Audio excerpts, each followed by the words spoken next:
Wanted ఉగ్రవాది Lashkar-e chief Hafeez సయీద్ని Pakistan ఇప్పుడు భారత్కు అప్పగించబోతోందా, లేక భారత్ హఫీజ్ని అక్కడే చంపేయబోతోందా? రాబోయే కొద్ది రోజుల్లో ఈ రెండింట్లో ఏదో ఒకటి జరుగుతుందన్న అంచనాలున్నాయి. ఆపరేషన్ సింధూర్ సమయంలోనే ఇది జరుగుతుందని అంతా భావించారు. కానీ ఈ విషయంలో జాప్యం జరుగుతోంది. దీనికి కారణం భారత్ హఫీజ్ని ప్రాణాలతో పట్టుకోవాలనే లక్ష్యంతో ఉన్నట్టు తెలుస్తోంది. లేకుంటే హఫీజ్ను అక్కడే హతమార్చడం భారత దళాలకు పెద్ద కష్టం కాకపోవచ్చు. ఎందుకంటే లాహోర్లో హఫీజ్ ఉన్న ప్రాంతం భారత సరిహద్దుకు దాదాపు 40 కిలోమీటర్ల దూరం మాత్రమే. అక్కడికి మరో 30 కిలోమీటర్ల దూరంలో ఉన్న మురీద్కేలో లష్కరే ఉగ్రవాద స్థావరాలను భారత దళాలు ఆపరేషన్ సింధూర్లో భాగంగా ధ్వంసం చేశాయి. మురీద్కేను భారత్ టార్గెట్ చేసిందే హఫీజ్ను దెబ్బతీయడం కోసం. ఎందుకంటే మురీద్కే లష్కరే హెడ్ క్వార్టర్. ఇక్కడే కశ్మీర్ పాకిస్తానీ యువతకు శిక్షణ ఇస్తారు.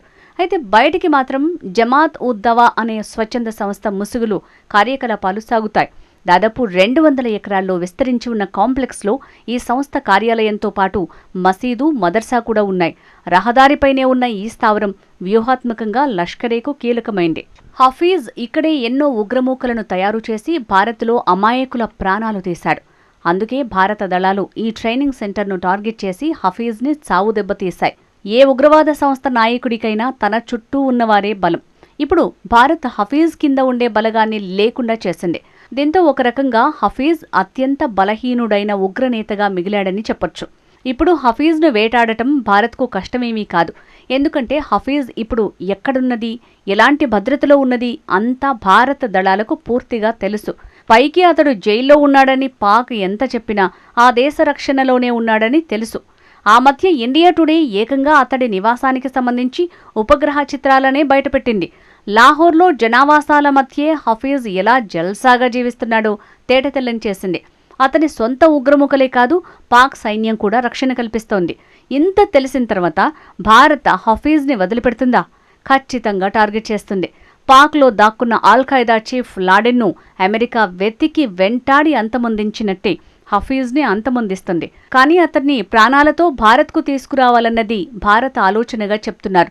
అది కూడా పాకిస్తాన్ స్వయంగా హఫీజ్ను భారత్కు అప్పగించేలా చేయాలన్న వ్యూహమూ ఉందంటున్నారు.